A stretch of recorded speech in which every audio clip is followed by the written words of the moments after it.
ગજાળા police station વિસ્તારના નડાળા ગૌરૈયા ગામના કાચા માર્ગ સીમમાં ડસ્ટર ગાડીમાંથી ગેરકાયદેસર ઇંગ્લિશ દારૂ, નાની બોટલ તથા બિયર નંગ 957, કિંમત ₹1,11,000 તથા અન્ય મુદ્દામાલ મળી કુલ કિંમત ₹6,11,000 નો મુદ્દામાલ પકડી પાડતી local crime branch Surendranagar LCB તથા પેટ્રોલ સ્ક્વોડની સંયુક્ત ટીમ દ્વારા સુરેન્દ્રનગર જિલ્લાના અલગ અલગ વિસ્તારોમાં પેટ્રોલિંગ હાથ ધરવામાં આવેલ. તે દરમિયાન એલસીબી ટીમને મળેલ ચોક્કસ બાતમી હકીકત આધારે નડાળા ગૌરૈયા ગામના કાચા માર્ગ સીમ વિસ્તારમાં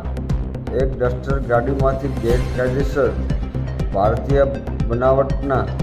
ઇંગ્લિશ દારૂની અલગ અલગ બ્રાન્ડ નાની 180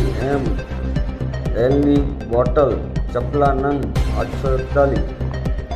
કિંમત ₹74,100 તથા બિયર ટીન નંગ 216, કુલ કિંમત ₹27,000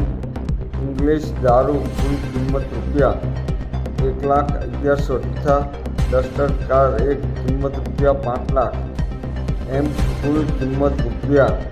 ₹6,11,000 નો મુદ્દામાલ પકડી પાડી મજકૂર આરોપી વિરુદ્ધમાં ગજાળા પોલીસ સ્ટેશનમાં પ્રોહિબિશન ધારા મુજબ ગુનો રજીસ્ટર કરાવી આગળની કાર્યવાહી હાથ ધરવામાં આવેલ છે.